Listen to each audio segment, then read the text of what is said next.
करने वालों में से है। अरे नहीं देखो चलिए क्या होता है कि बड़ों का मार्गदर्शन ही अच्छा होता ना। बढ़िया, धन्यवाद, आपने बड़ा दिया। दुर्गा प्रसाद जी जुड़ गए ना? हाँ ठीक है। हाँ आ गए, आप जुड़ गए जी अशोक भाई साहब नमस्कार। जी अशोक भाई साहब, हाँ कलेल भाई जी आए साहब ना? भी आ गए। हाँ भाई साहब भी आए। नमस्कार जी। हाँ जी भाई जी साहब नमस्कार नमस्कार। नमस्कार। बैठक शुरू करता हूँ भाई साहब, मैं आपकी अनुमति देकर। हाँ जी नमस्कार सबको। जी सर नमस्कार सबको।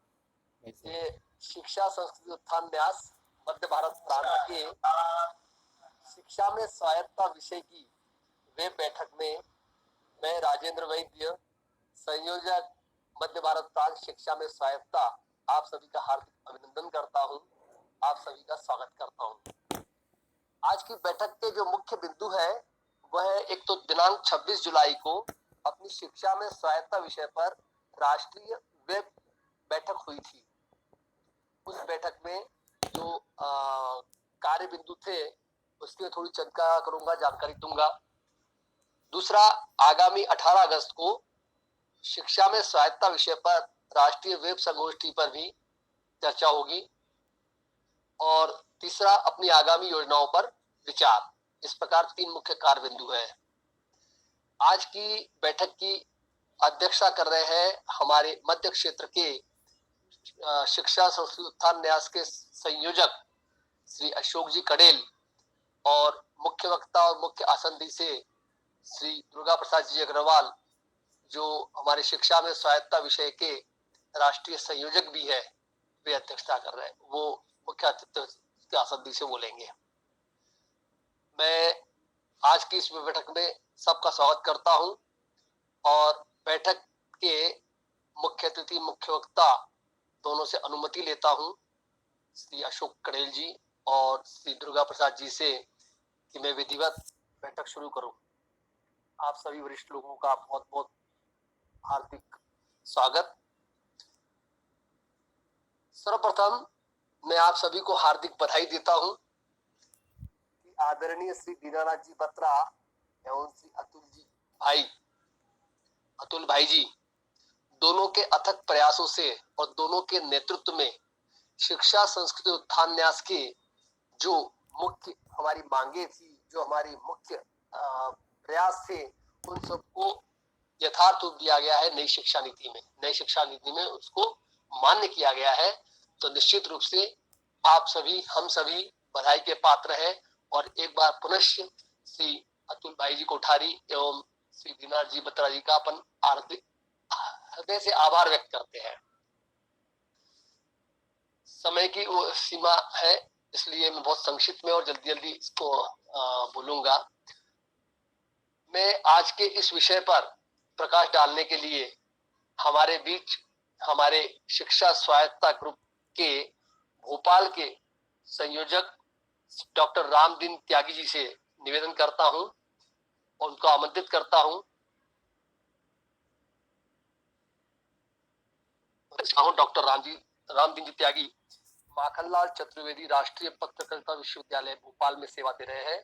आप दैनिक जागरण, दैनिक आचरण, स्वदेश जैसे बड़े समाचार पत्रों में समाचार संपादक, रिपोर्टर और कुछ अन्य पत्रों में सह संपादक के रूप में भी कार्य कर चुके हैं। मीडिया के क्षेत्र में शिक्षण प्रशिक्षण में आपको निरंतर 17 वर्ष का अनुभव है और लगातार वह सक्रिय है। आपकी विद्वत्ता का पूरा बखान इतना आसान नहीं है। मात्र कुछ महत्वपूर्ण उपलब्धियों या उनके कार्यों का मैं उल्लेख करके बताता हूं।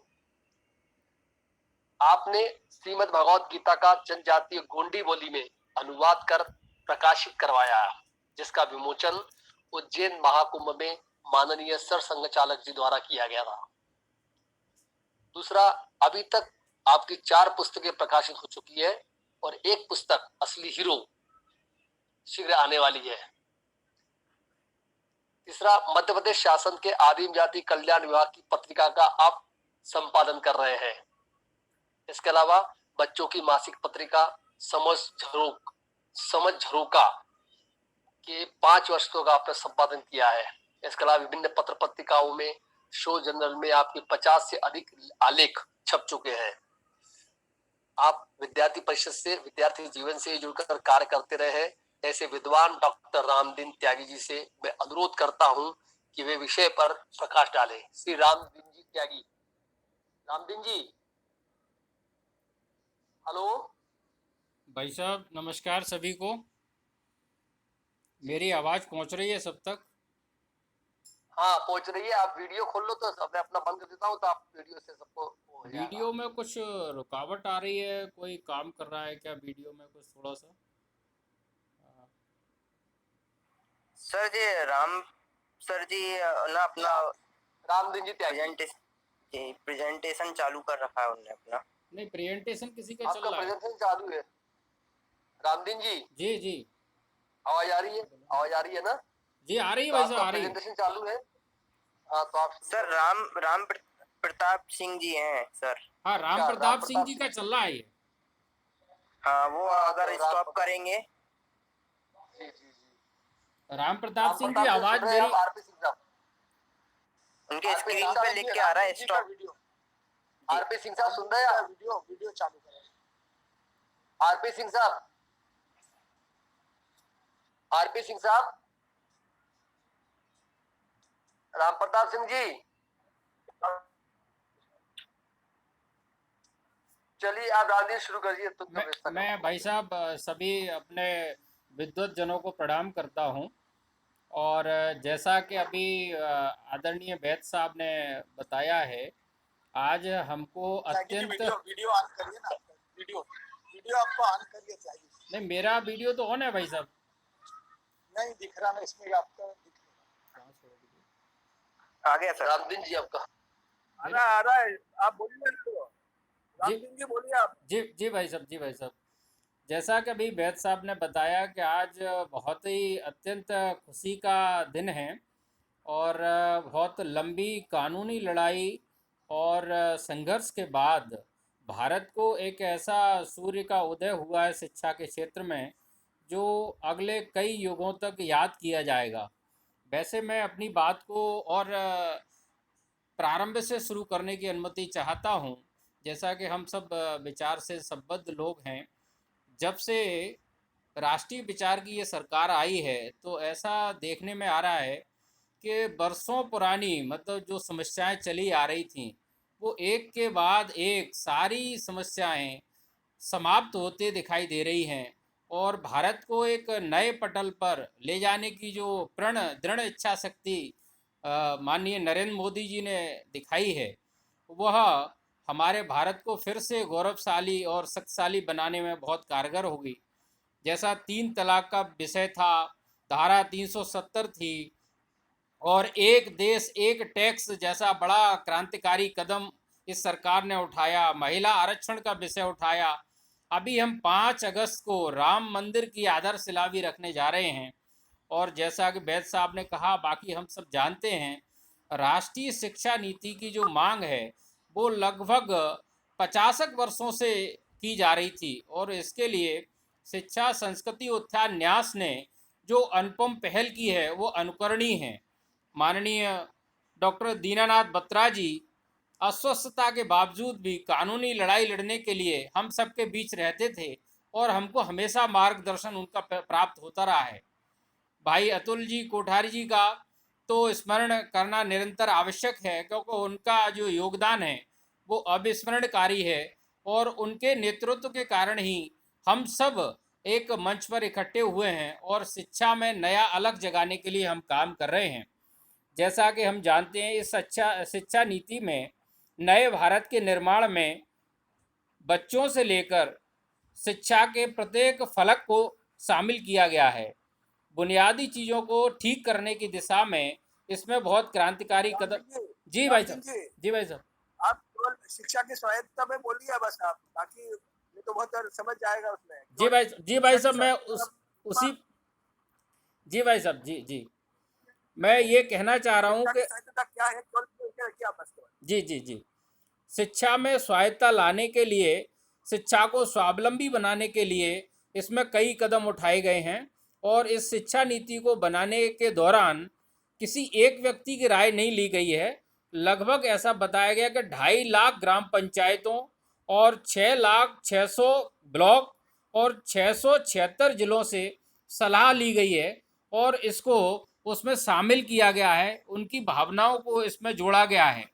जैसा कि हमें मालूम है, शिक्षा को स्वायत्ता बनाने के लिए हमें मातृभाषा, जिसकी हम मांग कर रहे थे कि हम छोटे छोटे बच्चों के ऊपर जो अंग्रेजी थोपी जा रही है उसको इस शिक्षा नीति में शिथिल करते हुए मातृभाषा, स्थानीय भाषा और राष्ट्रभाषा को इसमें महत्व दिया गया है। हम देखते हैं कि जो बीएड कॉलेज अलग से चल रहे थे उसको भी, उसके नाम पर भी कहीं ना कहीं जो भ्रांतियां पैदा हो रही थी उसको भी दूर करने का इसमें प्रयास किया गया है।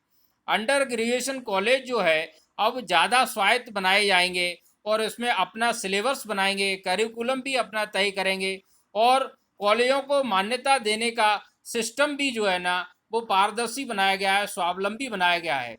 इसमें शिक्षकों को भी काफ़ी स्वायत्ता दी गई है, वो अपने अपने समय के अनुकूल पाठ्यक्रम की रचना कर सकेंगे और छात्रों को रोजगार उन्मुखी शिक्षा प्रदान कर सकेंगे। मैं इसमें एक और चीज़ कहना चाह रहा हूँ कि ये 21वीं सदी की नई शिक्षा नीति हमें स्वावलंबी बनाएगी और विद्यार्थियों को अपने पैर पर खड़ा होकर के नए भारत के निर्माण में मील का पत्थर साबित होगी। धन्यवाद भाई साहब। समय की मर्यादा है इसलिए मैं ज़्यादा उस पर नहीं जाऊँगा, मैं अपनी बात यहीं समाप्त करने की अनुमति चाहूँगा।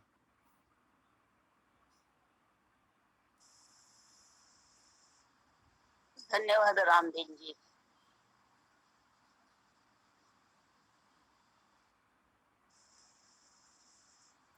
वैद्य जी को आगे बढ़ाइए।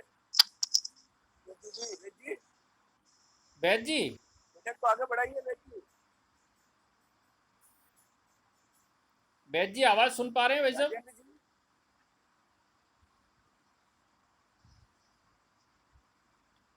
राजेंद्र जी कुछ लोग जुड़े हैं।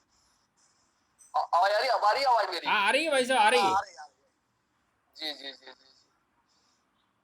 तो इस बैठक में तय बिंदु के अनुसार मैं आपको जानकारी दे दूं कि दिनांक 26 जुलाई 20 को सायं 4 बजे से 6 बजे तक शिक्षा में स्वायत्ता विषय पर एक अखिल भारतीय वेब बैठक संपन्न हुई।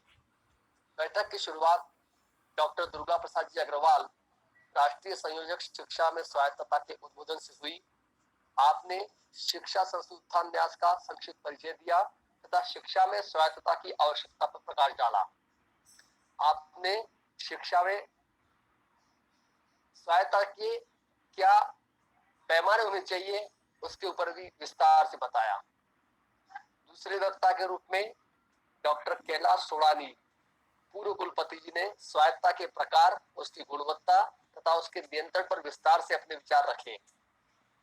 सोडा जी ने स्वायत्तता के गुण दोषों का भी विवेचन किया। इसके बाद देश के अलग अलग क्षेत्र में उपस्थित लगभग 19 विद्वानों ने अपने अपने विचार संक्षिप्त में रखे, जिसमें हमारे प्रांत से डीडी वेदिया साहब ने, डॉक्टर ऋषि दुबे जी ने, डॉक्टर सुब्रतो गुहा जी ने, श्री रविंद्र कपड़िया जी ने और मैंने अपने विचार रखे।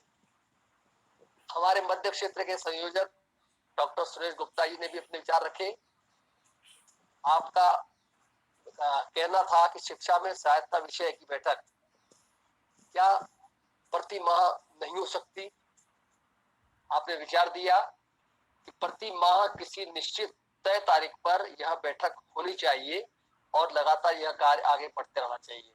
तारीख तय होनी है, इसके ऊपर भी हम शीघ्र ही तारीख तय करके सबको अवगत करा देंगे। फिर आगामी दिवसों की कार्य योजना और कार्यक्रम की जानकारी प्रस्तुत की गई, जिसमें 11 अगस्त को मेरठ विश्वविद्यालय के साथ शिक्षा संस्कृति उत्थान न्यास के संयुक्त तत्वावधान में शिक्षा में स्वायत्तता विषय पर एक राष्ट्रीय स्तर की गोष्ठी का आयोजन किया जाएगा। इसी प्रकार से 18 अगस्त को मध्य भारत प्रांत में ग्वालियर द्वारा शिक्षा संस्कृति उत्थान न्यास बैनर के तहत शिक्षा में स्वायत्तता विषय पर एक राष्ट्रीय वेबिनार का आयोजन किया जाएगा। इसके अलावा संपन्न हुई कार्य योजनाओं के बारे में जानकारी गई, जिनमें कई लोगों ने अपने अपने उपलब्धियां बताई और कार्य जो संपन्न किए उनको बताया, किंतु उनमें से जो महत्वपूर्ण बिंदु थे वो थे 7 जून 2020 को पटना विश्वविद्यालय तथा न्यास के संयुक्त तत्वावधान में शिक्षा में स्वायत्तता पर एक वेबिनार संपन्न हुई, जिसमें लगभग 600 के आसपास रजिस्ट्रेशन हुए थे।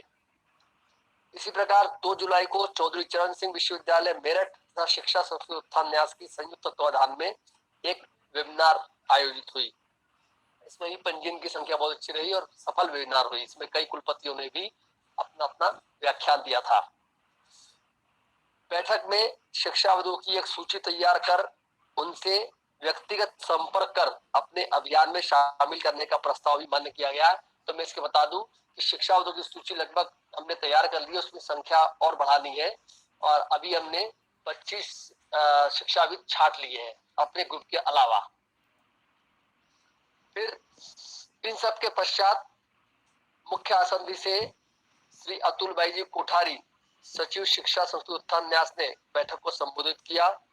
आपने शिक्षा में स्वायत्तता के स्वरूप, विभिन्न शिक्षा आयोग द्वारा की गई सिफारिशों में स्वायत्तता की महत्ता तथा इसके लिए गुणवत्ता पर विस्तार से प्रकाश डाला। उन्होंने छात्र, शिक्षक, प्रधान शिक्षक, प्रधानाचार्य सभी रूपों में स्वायत्तता की सभी के लिए आवश्यकता एवं इसके मापदंडों को रेखांकित किया।